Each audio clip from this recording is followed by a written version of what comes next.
We finally did it. 23 अगस्त 2023 को finally India, Russia, China और यूएसए के बाद चौथा ऐसा देश बना जो चांद पर सॉफ्ट लैंडिंग करने में कामयाब रहा और पहला ऐसा देश बना जो मून के साउथ पोल पर लैंड कर पाया। इसरो के इस सक्सेस को देखने के बाद बड़े बड़े स्पेस एजेंसीज जैसे चाइना और यूरोप की स्पेस एजेंसीज इसरो के साथ कोलैब करने को तैयार है और उन्होंने इसरो के साथ 2 नए स्पेस मिशंस भी प्लान किए हैं, जिससे ये पता चलता है कि इंडिया के साथ साथ अब दूसरे कंट्रीज को भी हमारे इसरो और इसरो की एक्यूरेसी पर कितना भरोसा है। इसरो को इतनी रिस्पेक्ट मिलने के पीछे एक वजह ये भी है कि चंद्रयान पहला ऐसा स्पेसक्राफ्ट है जो मून के साउथ पोल पर लैंड कर पाया, पर 4 दिन पहले तक ऐसा बिल्कुल भी नहीं था। 11 अगस्त 2023 को रशिया ने अपना लूना 25 मिशन लॉन्च किया था, जिसे चंद्रयान 3 की तरह बिना अर्थ की ऑर्बिट के 5 चक्कर लगाए डायरेक्ट मून के ऑर्बिट में भेजा गया था और कैलकुलेशंस के मुताबिक लूना 25 चंद्रयान के 2 दिन पहले मून के साउथ पोल पर लैंड करने वाला था। पर बदकिस्मती से 19 अगस्त को अपनी आखिरी डीबूस्टिंग फेज के दौरान ज़रूरत से ज़्यादा थ्रस्ट लगाने की वजह से वो अपने एक्सपेक्टेड ट्रेजेक्टरी से भटक गया और सीधा मून से टकरा गया और क्रैश हो गया, जिसकी वजह से उनका ये मिशन वहीं पर फेल हो गया। लेकिन इसरो के साइंटिस्ट को ये अच्छे से पता था कि हमारे चंद्रयान के साथ ऐसा कुछ भी नहीं होगा, क्योंकि इंडिया ने रशिया की तरह जल्दबाजी में स्पेस में अपनी पावर दिखाने के लिए ये प्रोग्राम लॉन्च नहीं किया था, बल्कि चंद्रयान 2 की फेलियर के पीछे जो रीजंस थे उन्हें समझकर और इम्प्रूवमेंट करके हमने ये मिशन बहुत ही स्थिरता के साथ लॉन्च किया था। और इस वेल कैलकुलेटेड मैनर और फुल प्लानिंग के साथ इस मिशन को लॉन्च करने की वजह से ही इसके सक्सेस के चांसेस बहुत ज़्यादा हाई थे। और फुल प्लानिंग का सबसे इम्पॉर्टेंट स्टेप था टेस्टिंग, जिसमें सभी इंस्ट्रूमेंट्स उनके वर्किंग कंडीशन के हिसाब से टेस्ट किए गए थे।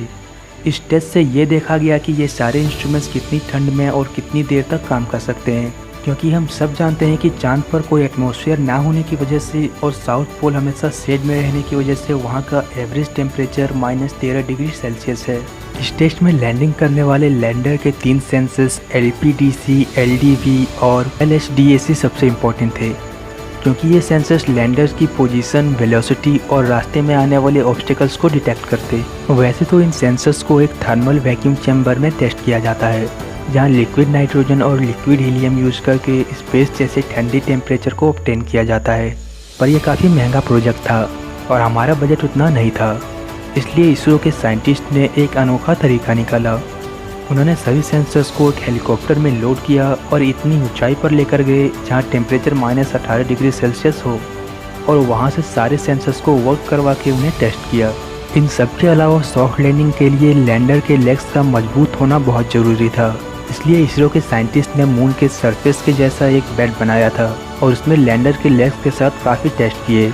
और इन्हीं टेस्टिंग और तैयारियों के बलबूते पर इसरो के साइंटिस्ट को पूरा यकीन था कि ये मिशन ज़रूर सक्सेसफुल होगा, और ठीक वैसा ही हुआ।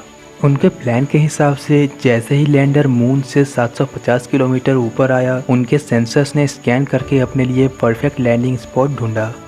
जैसे ही लैंडिंग स्पॉट चुना गया, लैंडर सरफेस से 30 किलोमीटर तक नीचे आ गया। फिर थ्रस्टर इंजन्स चालू हुए और लैंडर धीरे धीरे नीचे आया। 7.5 किलोमीटर नीचे उतरने पर फिर एक बार सेंसर्स ने लैंडिंग स्पॉट्स को स्कैन किया, ये देखने के लिए कि सब कुछ ठीक है। तब कंफर्म होने के बाद एक बार फिर लैंडर नीचे उतरने लगा और धीरे धीरे प्रिकॉशंस के साथ हमारा लैंडर फाइनली लैंड कर गया और बन गए हम पहले कंट्री जो मून के साउथ पोल पर लैंड कर गया। लैंडिंग के ठीक 4 घंटे बाद लैंडर के अंदर से प्रज्ञान रोवर बाहर निकला और सबसे पहले लैंडर से कांटेक्ट किया ताकि लैंडर रोवर की इंफॉर्मेशन पृथ्वी तक पहुंचा सके। रोवर का एंटीना किसी भी नॉर्मल टीवी एंटीना के जैसे ही काम करता है, पर इसके लिए उसे लैंडर के 500 मीटर के दायरे में ही रहना होगा, यानी कि पानी से लेके मून के सरफेस के केमिकल्स की जांच उसे इसी 500 मीटर के अंदर ही करना होगा। जहां एक तरफ चंद्रयान 1 ने मून पर पानी ढूंढा था, वहीं दूसरी तरफ चंद्रयान 3 मून पर क्या ढूंढ निकालेगा, ये तो आने वाला वक्त ही बताएगा। और इस मिशन के सक्सेस के बाद बड़े बड़े स्पेस सुपर पावर्स इसरो के साथ कोलैब मिशंस प्लान कर रहे हैं, जिसमें सबसे इम्पोर्टेंट है जापान का JAXA और इसरो का लुपेक्स।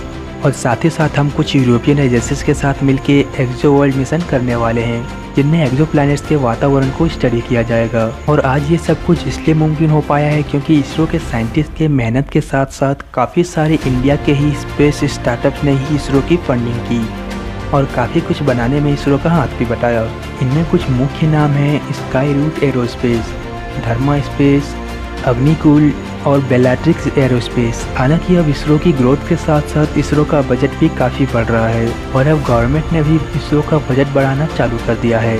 आने वाले वक्त में इसरो मिशन आदित्य और गगनयान 1 जैसे काफ़ी अहम मिशंस करने वाला है। हम और आप उम्मीद और प्रे करते हैं कि इसरो ऐसे ही सक्सेसफुल मिशंस करके इंडिया को प्राउड फील करने का मौका देता रहे। इसी के साथ अगर ये वीडियो पसंद आए तो वीडियो को लाइक और शेयर ज़रूर कर दें और चैनल को भी सब्सक्राइब कर दें आगे भी स्पेस से रिलेटेड नॉलेज पाने के लिए।